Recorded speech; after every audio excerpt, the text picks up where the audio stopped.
Hi friends, मैं परविंदर खारी। Friends, जब भी कभी हम आकाश की तरफ देखते हैं रात के समय में, तो हमारे दिमाग में कभी ना कभी एक प्रश्न जरूर आता है कि आखिर ये ब्रह्मांड कितना बड़ा है। क्या इसका कोई और छोर है भी या नहीं है, या कंटिन्यूअस है? और अगर कोई और छोर यानी कि बाउंड्रीज हैं, तो उन बाउंड्रीज के आखिर बाहर क्या है?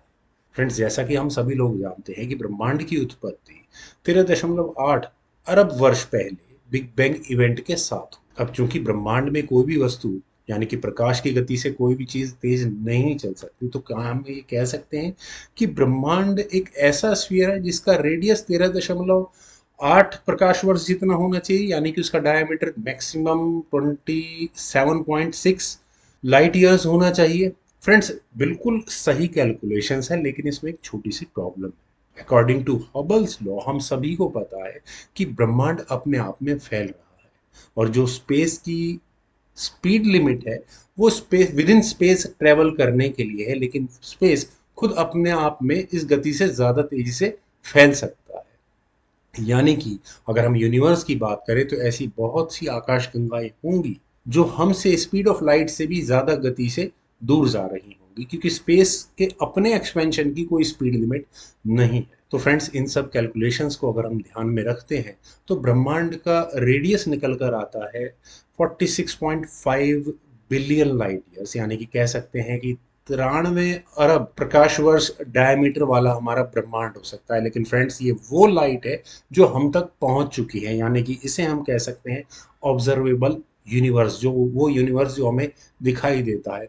एक्चुअल यूनिवर्स तो इससे भी कहीं ज्यादा बड़ा होगा। वो कितना बड़ा हो सकता है फ्रेंड्स, इसका हम शायद अंदाजा भी नहीं लगा सकते, क्योंकि वहां से मतलब ऑब्जर्वेबल यूनिवर्स से बाहर से हमारे पास तक किसी भी तरह की कोई लाइट या किसी भी तरह की कोई इंफॉर्मेशन नहीं पहुंच सकती। लेकिन फिजिक्स है ना, उन सभी प्रश्नों का उत्तर देने के लिए कि क्या ये यूनिवर्स इनफाइनाइट है या फिर फाइनाइट, यानी कि विद बाउंड्रीज है। और अगर हमारे यूनिवर्स की बाउंड्रीज है तो उन बाउंड्रीज के बाहर क्या है? Friends, according to inflation theory, जो हमारा विजिबल यूनिवर्स है, एक्चुअल यूनिवर्स इससे कहीं ज्यादा बड़ा है। हम किसी तरह के मल्टीवर्स में रह रहे हैं। फिलहाल एक्सपेरिमेंटल एविडेंस इस चीज के लिए हमारे पास नहीं है। हाँ, थियोरेटिकल कैलकुलेशन इन चीजों को बहुत ज्यादा सपोर्ट करती है। लेकिन आज का हमारा टॉपिक है size of our universe. Friends, इसका कुछ हिंट हमें कॉस्मिक माइक्रोवेव बैकग्राउंड से मिलता है। फ्रेंड्स, वहां हमें इंडिकेशंस मिलती हैं कि हमारा यूनिवर्स कंप्लीटली फ्लैट है। अब ये फ्लैट यूनिवर्स क्या है? फ्रेंड्स, इस फ्लैट यूनिवर्स के कॉन्सेप्ट को समझने के लिए आप ऐसे इमेजिन करें कि जस्ट आपके पास एक प्लेन पेपर है और आपने उसमें एक ट्रायंगल बनाया है, और वो ट्रायंगल के तीनों एंगल्स का सम 180 डिग्री होगा, ऐसा हम सभी जानते हैं। लेकिन जस्ट इमेजिन आपने वही ट्रायंगल किसी एक कर्व्ड स्पेस पर बनाया है, जैसे कि किसी एक गुब्बारे के अंदर बनाया है। तो ऑब्वियस है वहां पर ट्रायंगल्स का सम हमें 180 से ज्यादा मिलेगा। और इनफैक्ट अगर किसी कटोरी जैसी शेप में जो बाउल की तरह मुड़ी हुई है, अगर हम उसमें ट्रायंगल बनाएंगे तो वहां पर ट्रायंगल का सम हमारा 180 डिग्री से कम मिलेगा। फ्रेंड्स, अगर हम इन्हीं ट्रायंगल्स को स्पेस में बनाने की कोशिश करें और वहां देखें कि क्या हमारे ट्रायंगल्स 180 डिग्री के इक्वल है या 180 डिग्री से ज्यादा है, तो हम ये बता सकते हैं कि ब्रह्मांड में हमारे किसी तरह का कर्वेचर है, या फिर ये यूनिवर्स कंप्लीटली फ्लैट है। अगर यूनिवर्स कंप्लीटली फ्लैट है तो यूनिवर्स इनफाइनाइट है, इसकी कोई बाउंड्रीज नहीं हो सकती। लेकिन अगर यूनिवर्स में थोड़ा भी कर्वेचर है तो माइट बी ये हमारा यूनिवर्स एक क्लोज्ड यूनिवर्स हो।